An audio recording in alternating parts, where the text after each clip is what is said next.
Queria dar um saltozinho, depois a gente volta a alguns textos lá, alguns movimentos.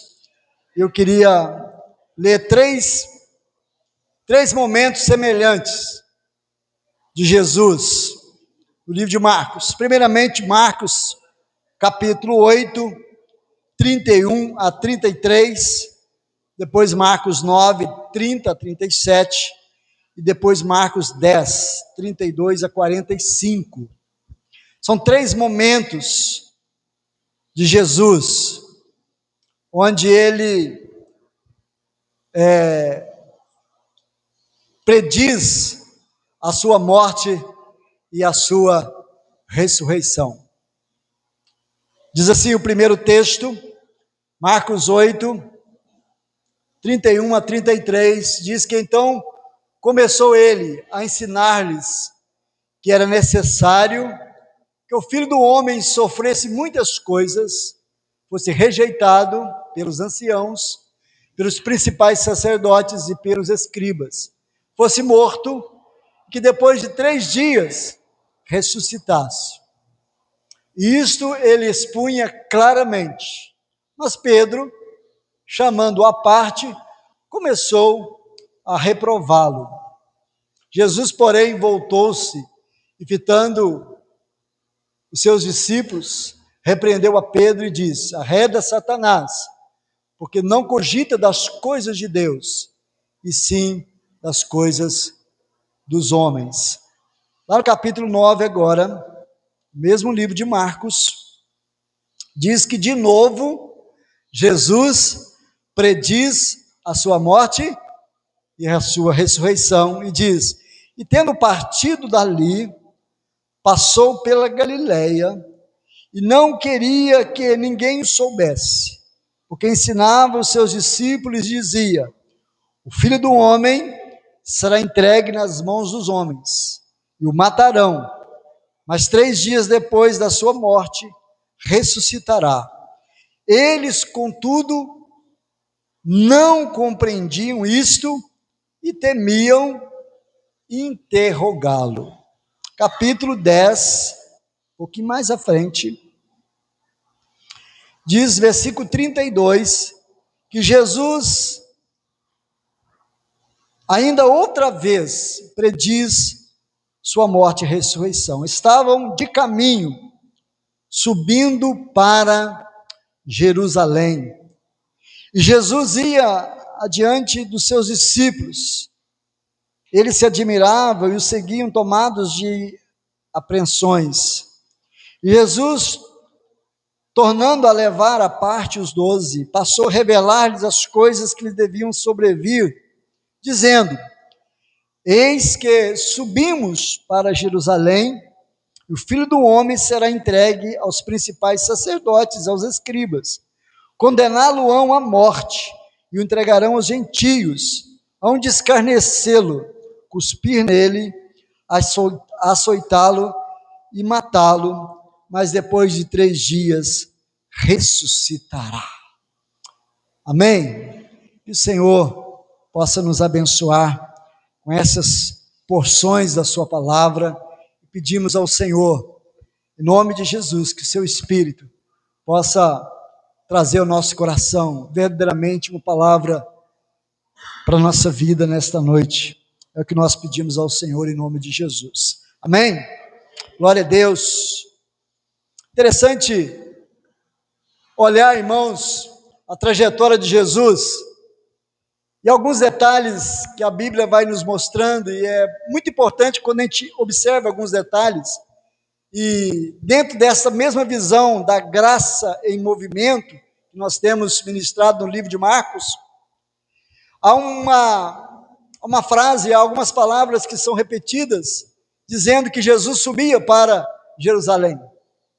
Jesus subia para Jerusalém. E eu queria pensar ainda num outro texto com os irmãos, antes de entrar nesses textos aqui, lá em Lucas capítulo 9, 51, irmãos. Interessante pensar, olhar nesse texto e observar algo interessante. 9, 51, que diz que aconteceu que, ao completarem os dias em que devia ele ser assunto ao céu, manifestou no semblante a intrépida resolução de ir para Jerusalém. E enviou mensageiros que o antecedessem, indo eles entrar numa aldeia de samaritanos para lhes preparar a pousada. Mas não o receberam, porque, olha só, o aspecto dele era de quem decisivamente ia para onde? Para Jerusalém. O semblante de Jesus era o semblante de quem ia para onde? Para Jerusalém. Sabendo o que lhe aconteceria lá, sabendo do que se passaria com ele lá. E a Bíblia diz que havia uma intrépida decisão de ir para Jerusalém. A sua aparência era a aparência de quem estava subindo para Jerusalém, para o momento da festa da Páscoa, onde tudo aconteceu na vida do nosso Senhor e Salvador Jesus Cristo. O texto então nos revela que Jesus está no movimento, caminhando para Jerusalém. E o tema da nossa mensagem nessa noite é caminhando para Jerusalém, caminhando então para a cruz. Caminhando para Jerusalém, caminhando para a cruz. Ele mantém uma postura firme, ele sabe o que ele vai enfrentar. Aqui nós vemos a graça caminhando para a cruz, no meio desse caminho, no meio dessa trajetória, indo para Jerusalém. Seus discípulos com ele, outras pessoas ao lado de Jesus. Ele vai falar 3 vezes a respeito do que vai lhe acontecer. Ele vai falar 3 vezes a respeito da sua morte e da ressurreição. Mas eu olho para esses textos, irmãos, e os textos seguintes, dentro deste contexto, e o que o Senhor despertou no meu coração, e que eu parei para meditar nisso, é que todas as vezes que Jesus falou da cruz, algo foi revelado também, que se passava no coração das pessoas. Não é apenas o que Jesus falou, o que lhe aconteceria em Jerusalém, mas o que me impressiona também foram as reações que eles tiveram diante das falas de Jesus. Jesus vai falar categoricamente, uma linguagem muito objetiva, clara, simples, que o Filho do Homem vai ser entregue às autoridades, aos anciãos, às autoridades, que vão rejeitá-lo, que vão apedrejá-lo, que vai ser crucificado, mas que ele vai ressuscitar, que o Filho do Homem vai ser entregue. E nós vamos observar nessas 3 predições de Jesus, nós vamos observar 3 reações diferentes das pessoas. Vamos então pensar que Jesus está indo para Jerusalém, e ele faz a sua primeira predição a respeito da sua morte e da sua ressurreição. Ele vai dizer no versículo 31 do capítulo 8, vamos começar, que é a primeira. Ele vai dizer que ele vai ser entregue, que ele vai ser morto, e depois de 3 dias, ele vai ressuscitar. Ele vai ressuscitar. Aqui está o coração do Evangelho: a morte e a ressurreição de nosso Senhor e Salvador Jesus Cristo. Na primeira predição, nós vamos perceber o Evangelho sendo também rejeitado no coração natural. Porque Pedro vai dizer para Jesus, e expunha claramente, Pedro dizendo, chamando-o à parte, começou a reprová-lo, Jesus, porém, voltando, fitando os seus discípulos, repreendeu a Pedro e diz: arreda Satanás, porque não cogita das coisas de Deus, e sim das coisas dos homens. Pedro não está apenas falando, ele está resistindo a algo que o Senhor já havia declarado que de fato haveria de acontecer. E Jesus fez uma leitura de que a palavra de Pedro não era uma palavra dita apenas por uma pessoa, mas que por trás de Pedro havia uma influência maligna naquele momento, tanto que Jesus vai dizer: arreda Satanás, porque Jesus viu na palavra de Pedro toda uma ação de Satanás por trás daquela palavra, no sentido de rejeitar tudo aquilo que Jesus estava dizendo que haveria de acontecer, porque sempre foi esta a intenção de Satanás, desde o início, desde a queda, quando o Senhor anuncia o plano de salvação. Satanás sempre trabalhou para que o Messias não viesse, para que Jesus não fosse até a cruz. Satanás sempre trabalhou para impedir que Jesus cumprisse a vontade do Pai a respeito da nossa salvação. Nós observamos esse texto claramente, a rejeição de Satanás a respeito daquilo que Jesus haveria de fazer, e Pedro vai ouvir essa repreensão de Jesus, porque tudo isso aqui também representa, de certa forma, o coração natural das pessoas, porque no coração natural das pessoas, o evangelho da cruz é loucura para as pessoas. Para Pedro, aquilo é uma loucura, e começa a reprová-lo. Jesus vai corrigir a Pedro, mas também dizer, há alguém por trás disso tudo, influenciando a fala de Pedro, porque a vinda do Messias, Paulo vai dizer aos coríntios, que ele pregava, e nós pregamos Jesus Cristo, e é ele crucificado, e a Bíblia nos vai dizer, lá em Corinto, que a mensagem da cruz, ela é loucura para os que se perdem, mas para nós é o poder de Deus para a nossa salvação. A cruz sempre foi, irmãos, ofensiva ao coração do homem natural. Jesus vai dizer, para trás de mim, Satanás. Isso revela algo profundo, porque rejeitar a cruz é alinhar-se com uma lógica contrária ao reino, porque não há reino sem cruz. Vamos lembrar que Jesus repreendeu Satanás em um outro momento, quando Jesus, logo após o seu período de oração no deserto, Satanás levou Jesus ao monte alto e diz, tudo isso te darei, se prostrado me adorares. Em outras palavras, Satanás está oferecendo a Jesus um reino, uma glória sem cruz.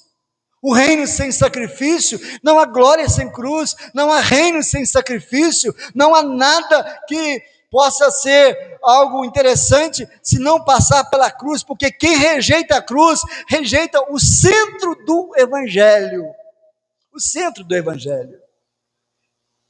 E essa reação a essa fala de Jesus, tem sido a reação de muita gente, porque hoje ainda, vamos ver muitas pessoas que querem vitória, mas não querem a morte do ego. Querem a vitória, mas não querem a morte do ego. Muitas pessoas vão dizer, Senhor, me abençoa, mas não me confronta, Senhor. A cruz nos confronta. Eu quero que o Senhor me abençoe, mas não quero ser confrontado com os meus erros. Senhor, me usa, Senhor, mas não me quebra, não me quebranta. Essa tem sido, irmãos, uma reação muito presente do homem natural, do homem que quer falar de Jesus, das bênçãos de Jesus, das coisas maravilhosas que ele pode fazer, mas desde que não fale da cruz, desde que não haja cruz, Jesus vai repreender isso, dizendo, não há glória sem cruz, não há salvação sem cruz, não há vitória que seja realmente vitória, sem primeiro passar pela cruz. Primeiramente, precisamos passar pela cruz. Não há glória sem cruz. Não há vitória sem cruz. Não há salvação sem cruz. O homem natural não entende essas coisas, porque isso é uma loucura para eles. É loucura dizer que um homem, filho de Deus, inocente, que não cometeu pecado, morreu numa cruz por toda a humanidade, pelos pecadores. Isso é loucura. Aos olhos naturais, mas aos olhos espirituais, a quem já foi revelado o verdadeiro evangelho, é a nossa salvação, a nossa libertação. Se no primeiro momento a cruz é rejeitada, no segundo momento ela é ignorada. Capítulo 9, 30. Capítulo 9, 30. Jesus de novo prediz a sua morte e ressurreição. Tendo partido dali, passaram pela Galileia, e não queria que ninguém soubesse, porque ensinava seus discípulos e dizia: o Filho do Homem será entregue nas mãos dos homens, e o matarão. Mas 3 dias depois da sua morte ressuscitará. E eles, contudo, não compreendiam isso, e temiam interrogá-lo a respeito desses fatos. Eles não entenderam, mas também não quiseram entender. Preferiram ignorar, preferiram não perguntar, preferiram não entrar nos detalhes disso. A gente percebe aqui que há a gente, no meio dos discípulos,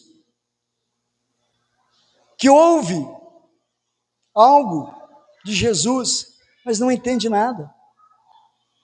Eles não compreendiam e nem queriam interrogá-lo. Será que nós vamos perceber ainda essa situação de insensibilidade nos nossos dias, de insensibilidade espiritual? Será que nós ainda, diante de sabermos que Jesus foi para a cruz, ainda continuamos insensíveis diante das palavras dele? Porque a gente que às vezes está ouvindo o que Jesus está falando, mas não está entendendo nada.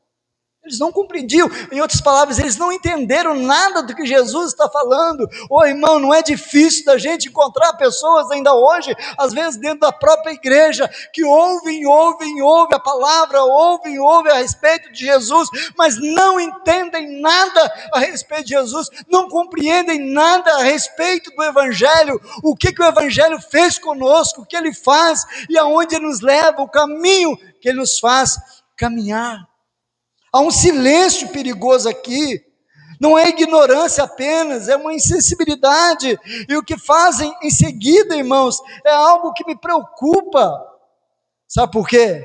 Porque em seguida a esse episódio, no capítulo 9, eles vão discutir quem é o maior no reino dos céus.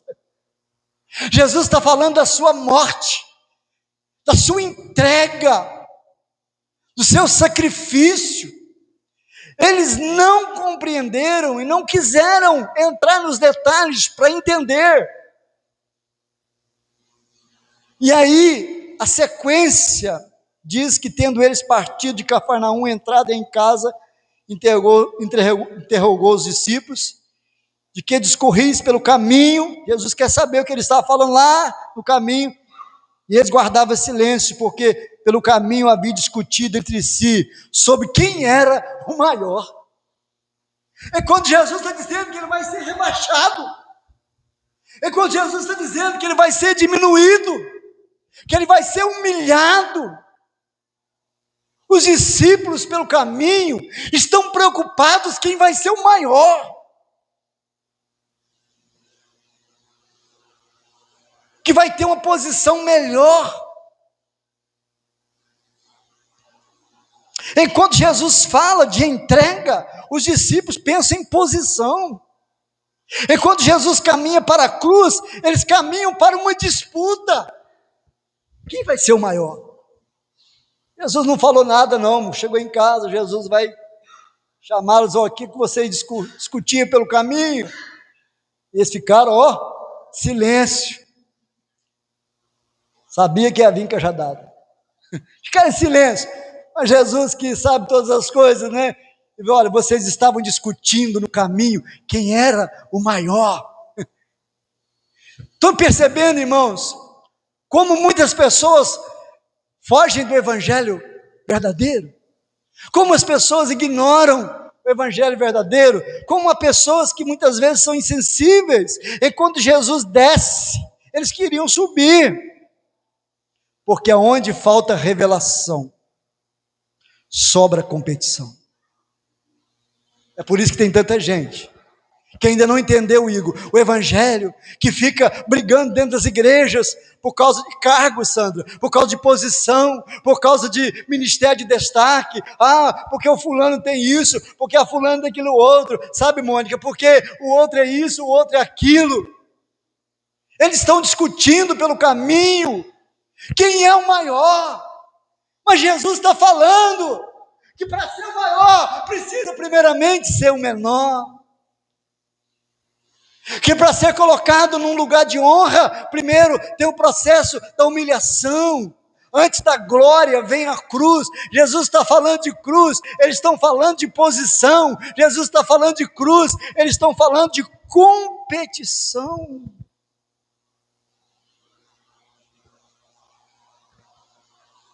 É interessante olhar para esse texto, irmãos, no capítulo 9, que Jesus coloca uma criança no meio disso tudo. Perceberam? Perceberam esse detalhe no texto? Olha aí, versículo 35. Jesus é sabedoria pura, é mestre. O que ele faz? Eles estão disputando, conversando pelo caminho, quem é o maior? Aí Jesus fala assim, e ele, assentando-se, chamou os 12 e lhes disse, se alguém quer ser o primeiro, será o último e servo de todos. Trazendo uma criança, colocou-a no meio deles, e tomando-a nos braços, disse, qualquer que receber uma criança tal como esta, em meu nome, a mim me recebe, e qualquer que a mim me receber, recebe a mim, não recebe a mim, mas ao que me enviou.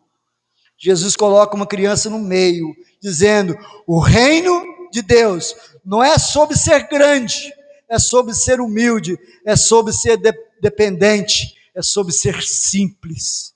Isso que é o reino de Deus, irmão. O que as pessoas buscam hoje em muitos lugares? Por que é tanta porta que se abre, é tanta fundação de novas igrejas? Nem sempre é sinal de multiplicação, nem sempre é desdobramento para crescer, muitas, nem todas, mas muitas são fruto de rebeliões dentro da igreja, de pessoas que não entenderam o evangelho da cruz, porque passaram a buscar apenas uma posição, e não o que o evangelho nos ensina através da cruz. Somos chamados para sermos servos do Senhor. Como João Batista disse, importa que ele cresça, que eu diminua.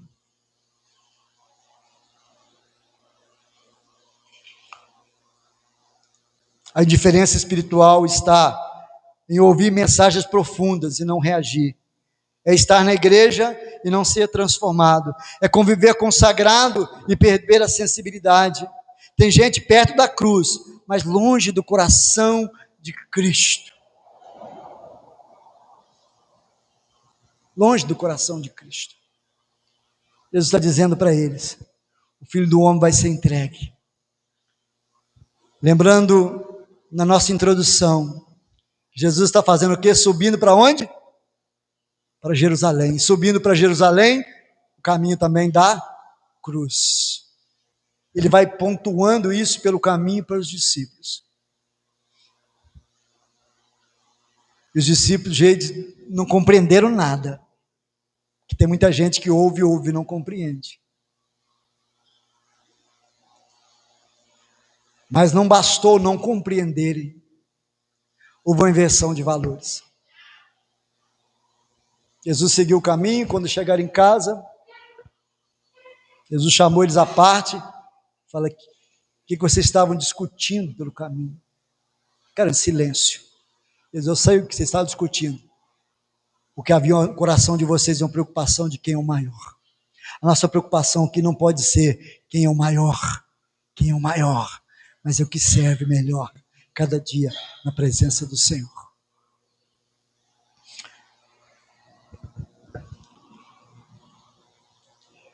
Se no primeiro momento rejeita a cruz, há uma reprovação a respeito da cruz. No segundo momento, há uma insensibilidade, porque ignoram. E há uma inversão de valores. Nós vamos para o capítulo 10, onde Jesus, mais uma vez, ainda outra vez, diz o texto, verso 32, prediz a sua morte e a ressurreição. Nessa terceira predição de Jesus, nós vamos aprender algo da reação também dos discípulos, que é a distorção do propósito. A distorção do propósito. Jesus detalha tudo para eles.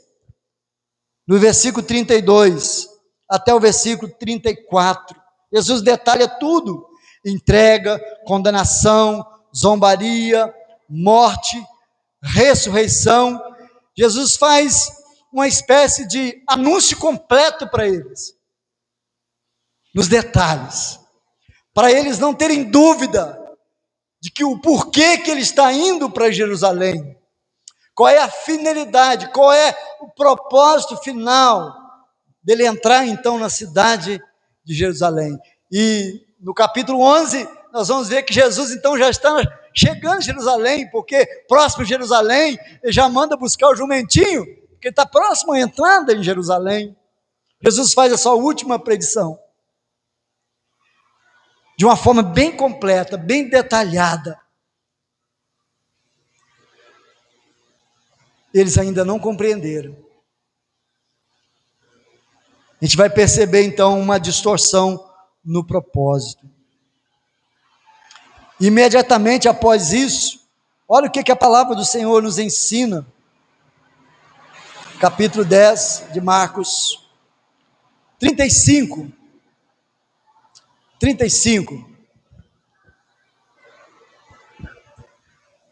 Diz assim a palavra do Senhor: então se aproximaram dele Tiago e João, filhos de Zebedeu, dizendo: mestre, queremos que nos concedas o que te vamos pedir.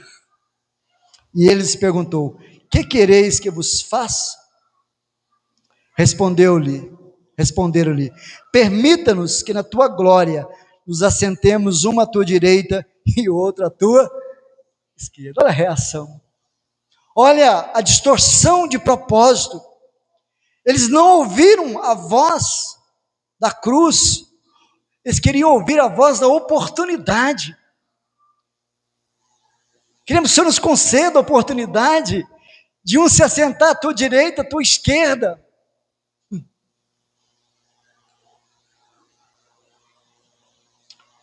O coração humano é capaz de transformar o reino em benefício próprio. Jesus está falando de cruz, de reino, que vai passar primeiro o rei pela cruz. Em vez de estar ali abraçando Jesus, força, mestre, força, o Senhor veio para isso, nós entendemos que essa é a tua missão, essa é a tua agenda. Eu costumo dizer que Jesus veio, o Messias veio com a agenda bem definida, veio para nascer, para morrer, para ser sepultado, para ressuscitar e para ser elevado às alturas. Essa é a agenda completa de Jesus, e Jesus está apresentando a sua agenda dele em Jerusalém, que ele vai para a cruz, mas eles estão preocupados com a oportunidade de destaque mais uma vez. de um evangelho para benefício próprio. Tem gente usando o reino de Deus para subir, quando deveria se entregar. A cruz não é uma plataforma, a cruz é um altar, onde nós nos rendemos ao Senhor, onde nós nos prostramos diante do Senhor. Muita gente usando o evangelho como oportunidade de comprar carro novo, casa nova, oportunidade de melhorar a vida nessa e naquelas coisas. Isso não é a essência do evangelho. A essência do evangelho é nós nos prostrarmos diante do Rei dos Reis, do Senhor dos Senhores, sermos lavados no sangue dele, transformados em nova criatura, para servi-lo a cada dia. Quem quiser ser maior, seja servo, porque o Filho do Homem não veio para ser servido, mas para servir. Aqui está um modelo. O reino de Deus não é carreira, é entrega, não é destaque, é serviço. No reino, quem cresce é quem morre primeiro. Jesus vai dizer que o grão, quando ele é lançado na terra, se ele não morrer, ele não brota. Você pode pegar um feijão, milho, qualquer outro grão, olhar ele, a aparência, melhor que tiver. Nossa, esse grão está saudável. Que grão saudável. Vou plantá-lo. Se ele não morrer, não vai surgir uma planta nova. Estão entendendo, irmãos? Só surge um verdadeiro cristão quando ele morre com Cristo. Não quem fica preocupado em uma esquerda, outra direita. É quem morre com Cristo. É quem morre para o mundo, é quem morre para si mesmo, quem nega a si mesmo. Então nós vivemos uma geração em que tem nascido muitos religiosos dentro da igreja, mas tem nascido muito poucos cristãos, porque só nasce cristão quem morre para o mundo. O evangelho não é trampolim para nos elevarmos a condições de destaque e oportunidades. Tem muito cantorzinho por aí, usando o meio evangélico, como plataforma para se colocar em evidência. O reino de Deus é lugar de humilhação, de quebrantamento, porque o reino é feito na base da cruz, que é a cruz de Cristo nas nossas vidas. No reino, quem cresce precisa morrer. E Jesus vai nos ensinar a respeito disso. Jesus vai predizer pela primeira vez a sua morte, a sua ressurreição. Ele vai perceber uma rejeição. Porque há pessoas que ouvem de Jesus, mas não entendem o que ele está falando. Segundo momento, Jesus vai falar as mesmas coisas. Eles não vão compreender. E nem querem interrogá-lo, mas faz questão de discutir entre eles quem é o maior. Inversão de valores, insensibilidade espiritual, ignorância espiritual. Então Jesus, aproximando de Jerusalém, vai dizer pela terceira vez as mesmas coisas e ainda um pouco mais detalhada, mais completa. A reação deles é querer transformar tudo em oportunidade, dizendo: Senhor, nós pedimos que o Senhor nos dê a oportunidade de nos assentarmos uma à tua direita, outra à tua esquerda, como se o reino de Deus fosse um trampolim para essas coisas. Então, irmãos, quero concluir dizendo que, enfim, capítulo 11, Jesus então chegou em Jerusalém. Chegou em Jerusalém. Algumas verdades para a gente caminhar para o encerramento. Que independente das reações no meio do caminho, Flávio, de rejeição, de insensibilidade, de distorção de propósito, Jesus não parou no seu propósito. Ele continuou caminhando, resoluto. Sabe qual é a mensagem, Sandra? Mesmo que a gente olhe muita gente fora do propósito, não é motivo para a gente parar, continuar no propósito. Jesus continuou caminhando no propósito. Ele não volta atrás, ele não negocia, ele não muda o discurso é o mesmo. Ele entra em Jerusalém, a multidão o aclama, grita hosana, colocam mantos, ramos pelo caminho. Então parece que eles entenderam tudo. Parece que eles entenderam tudo. Mas a mesma multidão que celebra não entende a cruz. E eles queriam um rei, não um salvador crucificado. Eles vão dizer: crucifica esse homem. Ele não é o Messias que nós esperávamos. Porque a esperança deles era política. Se a minha confiança e a tua esperança estiverem nos palácios de Brasília, infelizes nós seremos sempre.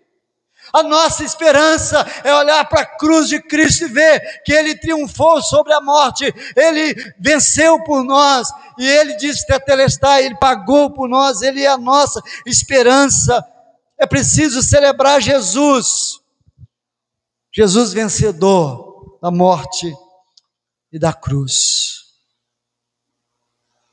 A multidão gosta da glória, mas rejeita o sacrifício. Jesus não parou por causa da rejeição. Jesus não mudou por causa da indiferença. Jesus não se iludiu com a multidão, não cedeu à distorção. Ele foi até o fim. E há um versículo na Bíblia, parece que é em João, que nos diz o seguinte: que mesmo diante daquelas situações todas, que Jesus, tendo amado os seus discípulos, os amou até o fim. Mesmo com a minha indiferença, com a sua indiferença, mesmo com as nossas rejeições às vezes, mesmo com a nossa ignorância, mesmo com as nossas distorções, Ele continua nos amando, porque este é o propósito de Deus. Não existe outro evangelho. Paulo disse: se alguém vier e anunciar um outro evangelho, ainda que venha um anjo, ainda que apareça um ser celestial, falando alguma coisa que não seja este evangelho da cruz, é anátema, é maldito, não é para ir atrás, porque o evangelho verdadeiro, ele se fundamenta em Cristo. E nessa semana de Páscoa, lembremos disso, firmemos ainda mais a nossa fé nisso, porque essa é a essência do verdadeiro evangelho. Cristo que foi crucificado, ressuscitou para nossa justificação. Obrigado, Senhor, porque eu não rejeitei o evangelho. Foi revelado no meu coração. Você pode agradecer ao Senhor por isso.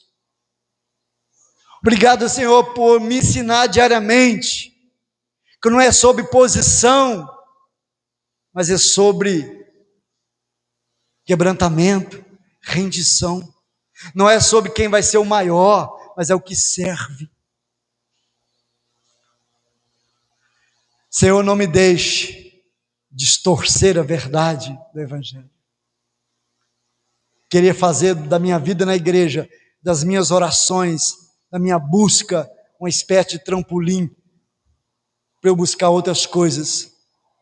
Embora Jesus possa me abençoar e me conceder essas coisas. Embora Ele possa ouvir a minha oração, me abençoar em todas as outras áreas. Mas o meu propósito maior é estar firmado na cruz de Cristo. Eu encerro com as palavras de Paulo: longe de mim gloriar-me, senão na cruz de Cristo. Esse é o evangelho. É desanimador você ouvir outras mensagens por aí, e multidões estarem atrás dessa mensagem, mas nós escolhemos apenas o evangelho de Cristo, e ele é suficiente para nós. Cristo, somente Cristo, nada além de Cristo. Vamos ficar de pé?